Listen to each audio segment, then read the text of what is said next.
question really isn't if you're going to bring DHT to the protocol. The question is when. Yeah, I mean, not everybody needs to bring DHT, actual exogenous dihydrotestosterone, into a TRT protocol, but there are situations in which it is absolutely warranted. So that's what I want to break down in this video. You know, there's all this discussion about DHT. Now on the market, there is available actual exogenous DHT. It's in source list. And I think folks need to know, when is the right time to bring it in? What are the situations in which it's absolutely warranted to bring DHT in? And in those situations, how do you use it? That's what we're going to get into in this video. So sit down, strap in, grab a beer.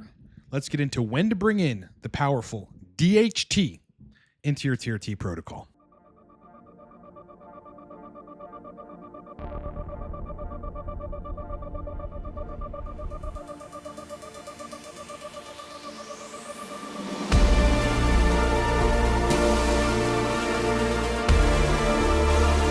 All right, before we start the video, look, Cortex Labs, which is my company, is a TRT guidance, sexual dysfunction resolution, and performance optimization company. Got a range of different products relative to TRT. The most important thing right now is that coaching is 50% off. This is one-on-one coaching with me, where I am architecting your protocol specifically to resolve libido and erection issues on TRT or from the use of hair loss drugs or otherwise. This is what I do, and I've been doing it for years. We can work together for a month, 3 months, 6 months, or a year, but the best part is right now, everything is 50% off. Use the code COACHDISCOUNT. It will knock thousands of dollars off of the total. And then we're on the fact-finding call as soon as tomorrow. And then, brother, we start. If you need to book me, now's the time. LiveCortex.com. Source list, 30% off. Again, anything you can think of, including DHT, which we're going to talk about in this video. You're going to want to have access to the stuff that you might need. You need to circumvent your clinic around. 30% off. Code's on the screen. Lastly, if you need to dial in on Cypionate for libido and erections, I created a video course specifically for that.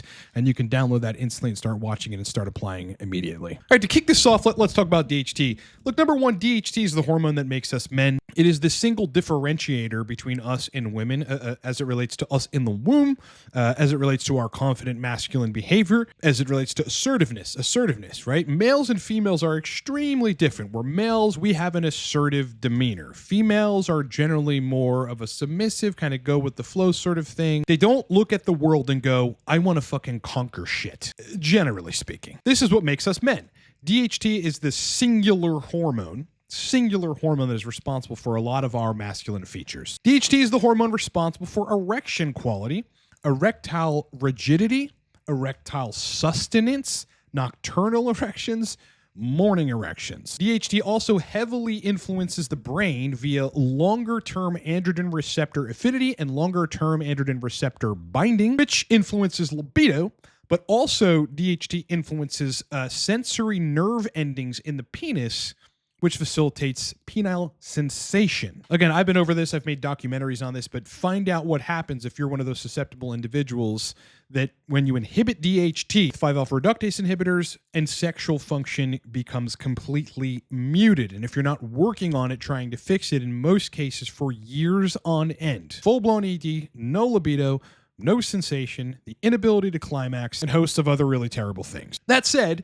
DHT added on to a TRT protocol does a handful of really helpful things. Number one, I think the lowest hanging fruit is that DHT can balance out estradiol to an extent. It really depends on the protocol. We're going to get into some of the 5,000 foot view stuff here in a second, and therefore dial in sexual function. Two, it can increase total, like serum and tissue levels of dihydrotestosterone to the range that your body needs to be with DHT that your protocol might not be getting you because, like as an example, you've got to low dose the test in order to keep estradiol in range. Number three, I mean, this is like a cosmetic thing, a cosmetic benefit. It can decrease subcutaneous water, hardening the muscles, giving them a much more lean look and giving you a physique upgrade. Number four, DHT, those of us that have experimented with Proviron and DHT itself, can restore that masculine level confidence and make you feel like a fucking king. All right, so that said, there are times to bring in DHT to a TRT protocol, and there are times not to bring in DHT to a TRT protocol. Let's talk about when to bring it in. Number one, okay, the first reason when to bring DHT into a TRT protocol is your protocol is situated where E2 is just a little bit above your range. Call it you're sitting at 40 or 45 picograms per milliliter. And as a result of that, sexual function is probably not the best. It might be passable, but you want to make it better. And the reason, you're there in estradiol is because you just enjoy the anabolism of higher doses of test, 150, 175, 200 or so. I mean, there's a lot of folks that just do not want to go down to the 120s, the hundreds, the 85 milligrams a week of test just because they end up feeling like shit. And they really don't get any significant degree of anabolism or strength or energy or confidence from it. But if you're just a little bit over the estradiol range, this is where DHT can actually come in and balance that out to restore sexual function fully and keep you on somewhat higher levels of testosterone for the anabolism and the energy and all that stuff. There, you're looking at 1 milligram to 2 milligrams every day, every other day, or every 3 days. This is exogenous DHT gel. It's really an oil base applied to the scrotum. Okay, so 1 milligram or 2 every day, every other day, or every third day. The reason I say that is because you have to find your dose. Every day 1 milligram might be a little too much for you. It might, balance out or block, I should say. It might antagonize the estradiol at the tissues, which is one of the things DHT does, a little too much and not be the right balance for you. So you have to find what dose makes sense in that context. But yeah, I do get, people that come to me and we've got to just bring DHT in those cases because they refuse to go down in dose. For good reason. It makes them feel shitty, right? They're not anabolic. They're just kind of feeling like they're natty, and they need higher levels of test to actually feel good and to be strong. Number 2, on kind of the other side of the spectrum, reason to bring in DHT is you've got to go so low on test, and you're okay with that. The anabolism's fine, the energy's fine, in order to have estrogen in range. These are the cases in which you can't tolerate aromatase inhibitors like Arimidex or exemestane, can't tolerate DHT derivatives that are highly blocking of estradiol, like primobolan or masteron, and you can't dial in estradiol, which is the critical cornerstone of a TRT protocol, having that dialed in, like any which way you go about whatever ester. You've got to go down to the ultra lower doses where naturally estrogen's going to fall in your range.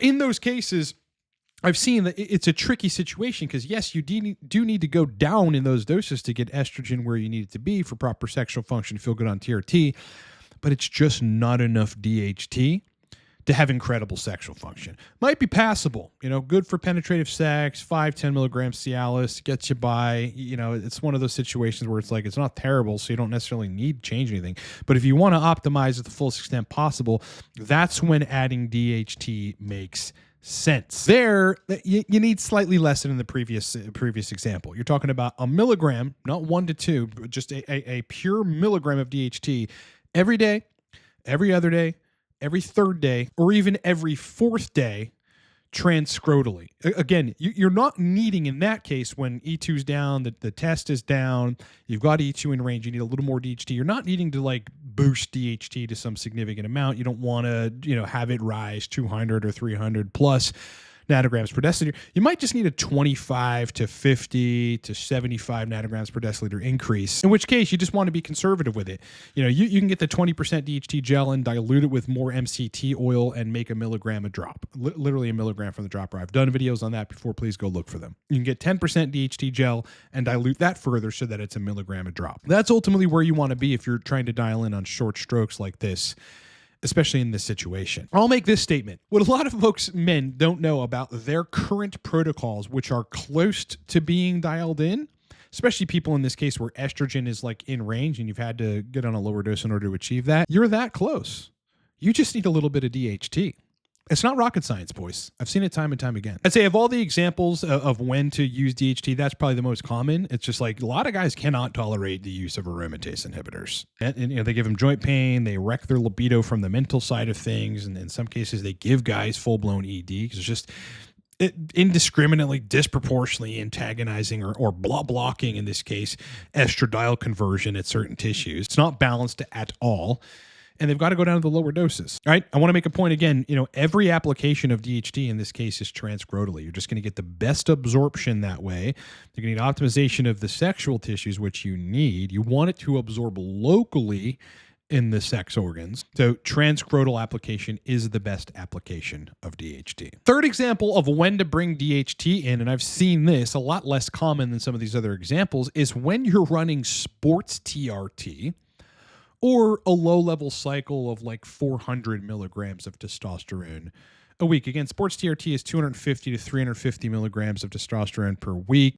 Cycle starts, in my view, at about 400 plus. In those cases, like, you're either going to, if you're on sports TRT or a cycle, have to take an AI to get estrogen in range to keep sexual function. Okay. I have innumerable amounts of men that go on cycles and their dick stops working. Well, there's a reason for that, and it's estradiol. Even though they're on, high levels of test, you would think they have enough DHT, but exogenous DHT acts differently than the endogenous DHT that you're producing from a test injection. You can apply it locally and get peaks and troughs in it. You can boost it, antagonize the estrogen to some extent, and then it's filtered out of the system. In those cases, you're either going to have to take AIs to dial in around sports TRT or cycles so that you have erections and libido, sensation and climax when you're trying to put on mass with higher doses of testosterone. Or if you can't do that, you just layer on some DHT, and that will make it passable. If you've got the right dose, you can still be on your cycle, have your cake and eat it too, get muscular, get big, be strong in the gym, but maintain a pretty okay degree of sexual function where you're good for penetrative sex, you have libido. It might not be remarkable, but again, you're sacrificing that going on a fucking cycle of testosterone. There, you're looking at higher levels of DHT that you might want to apply. You're talking about 7 to 10 milligrams every day, or 7 to 10 milligrams every other day, stretching it out 7 to 10 milligrams every third day. You just kind of want to bolus at once to antagonize some of the estradiol, to give you a boost in DHT, to try to get you where sexual function is passable in a context which it usually isn't, which is cycles of testosterone where, most guys' dicks go south, for a brief period until you're off the cycle, estrogen goes back down, you get back on TRT, things balance out, and, then the sexual function's back. But in that interim, don't you kind of want to be strong and like an emperor at the gym, but also have good sexual function? That's where I've seen DHT be extremely useful, and that's another situation for when to bring in DHT to a TRT protocol. It's not really TRT, it's cycles. Fourth and final example. This is going to be important for folks that have sexual dysfunction, especially from the use of 5-alpha reductase inhibitors. When you've got long-standing sexual dysfunction that has persisted for 6 months, a year and a half, 2 years or more from the use of 5-alpha reductase inhibitors, DHT is not always necessary in these cases, like exogenous DHT. But some of these guys need penile rehabilitation, right? The organ's been starved of blood via a lack of erections, a lack of nocturnal erections, a lack of morning erections, a lack of spontaneous erections. You have reduced tissue oxygenation from not having erections for some considerable period of time. That atrophies the penis. That organ can atrophy just like anything else that isn't supplied its primary nutrients to function healthfully. DHT is fully capable of executing penile rehabilitation. You've got guys that were starved of erections for a long time. These are people that I've coached, and we can get them in range in estradiol, but they still need a little more DHT. First of all, they're already low on DHT to an extent because they're at a low dose of testosterone to keep estrogen in range. Those guys that have been starved of DHT from 5-alpha reductase inhibitors, they cannot have estrogen over range ever. It is not a good idea. It's just prolonging the time that it's going to take you to recover in those cases. So, I've had people dialed in on dose, and the numbers looked good, and we're like, well, what the fuck's going on? Testicles are functional, E2's in range, DHT's in range, total test sitting at 650 or so. This is an optimized person. Why aren't the erections coming back? Layer in some DHT, do some penile rehab, the erections come back. Suddenly now they're responsive to Cialis, whereas previously 20 milligrams Cialis, they couldn't get a full erection. Now 10 milligrams and their erections hurt. For that case, the doses vary, but you're looking at a milligram every day, just a full milligram of DHT applied transcrotally every single day. Because you don't want to go over, because again, in these cases, estrogen's usually in range in the TRT protocol. It's kind of a low dose protocol. So you don't want to flood it with DHT. That's more is not more in a lot of these situations.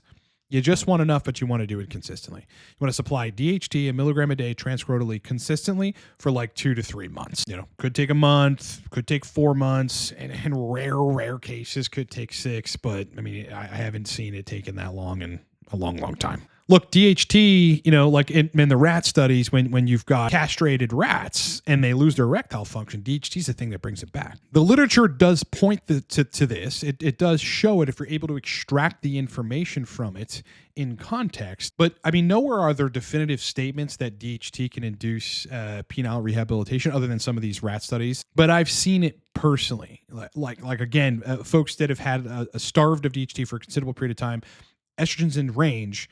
They still don't respond very much to PDE5 inhibitors, even at high doses. You get them enough DHT, you get it in the system consistently, and suddenly the erections start coming back. And when they're revived, when this rehab has taken place, largely via the penile vasculature and the thin lining of the blood vessels being optimized, upregulation of nitric oxide synthase, neural nitric oxide synthase, endothelial nitric oxide synthase, and signaling. These are the underlying mechanisms, by the way, that need to be optimized in order to fix erectile function from the use of 5-alpha reductase inhibitors. When that process is complete or optimal, well, then they respond to PDE5 inhibitors, 5 to 10 milligrams of Cialis, and they've got erections that hurt. This is awesome. It is amazing for me to watch it. It feels fucking amazing to be able to restore these people's erections. And, that is a tip for you folks, especially folks in that situation. So that's generally it. Look, there are other reasons to bring in DHT. I mean, you can do it for cosmetic purposes and everything else is dialed in. You can do it like solely to induce additional confidence on top of where you are. You could, dose some DHT for like some weekend event that you have in a professional context where you need to be dialed in mentally because it's an antidepressant, makes you feel fucking phenomenal, makes you feel like an emperor, and it's totally masculinizing acutely and gives you confidence. But these 4 examples that I've given in this video are the most useful times to bring in DHT in a TRT protocol, and the times that I've seen it be the most helpful for people. Again, boys, if you need to get your hands on DHT, 20% DHT or 10% DHT gel, it's an oil base. Just get Sourceless. It's in there. It'll ship to your doorstep in no time, and you'll have it. You can start experimenting with it. Sourceless is 30% off, livecortex.com.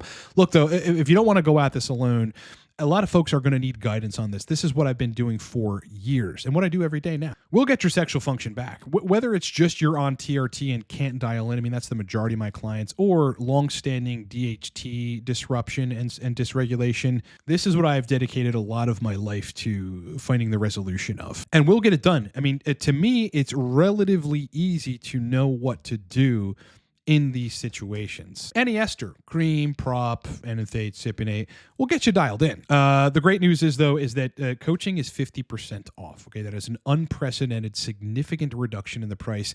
Every program, whether it's a 1 month, a 3 month, a 6 month, or a 1 year one-on-one with me, is thousands of dollars reduced right now. All right, this discount is going away because I'm about to be overbooked at some point. Again, some people dropped off from September from being in coaching sessions from July and June, but the discount won't last forever. Those of you thinking of booking, now's the time. livecortex.com. We're on the fact-finding call as soon as tomorrow. It takes a minute to book me, and then, brother, Geronimo. All right, we've reached the conclusion of the video. Thanks so much for being with me. Like the video. It was the algorithm. It's free to like the video. So, all right, sub to the channel. Now we're at 35,000 subscribers, and I can't even think. Just give me a second.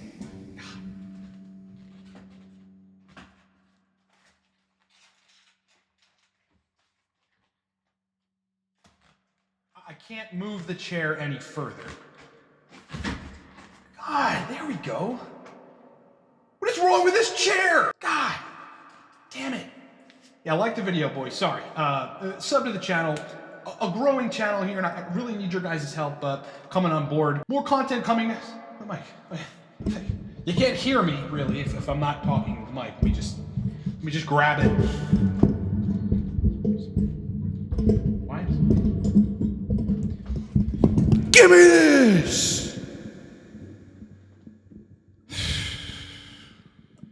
Sorry you had to witness that. The video's over. Thanks for watching, boys. Hope you enjoyed the video. Please like the video. Yeah, it makes a huge difference. It's a thing you can do for me. It's free to do. It really does help through the algorithm, our channel to grow. Otherwise, sub to the channel. Yes, almost 35K and growing strong. Plenty of videos prior to this on TRT and libido and erection optimization, and many more videos to come. I'd love to have you on board. Otherwise, kick ass, rock on, enjoy the rest of your day. Much more content coming this week. Tomorrow, live stream, 9 a.m. to 11 a.m. Eastern time. Roughly be there, and I'll talk to you boys then.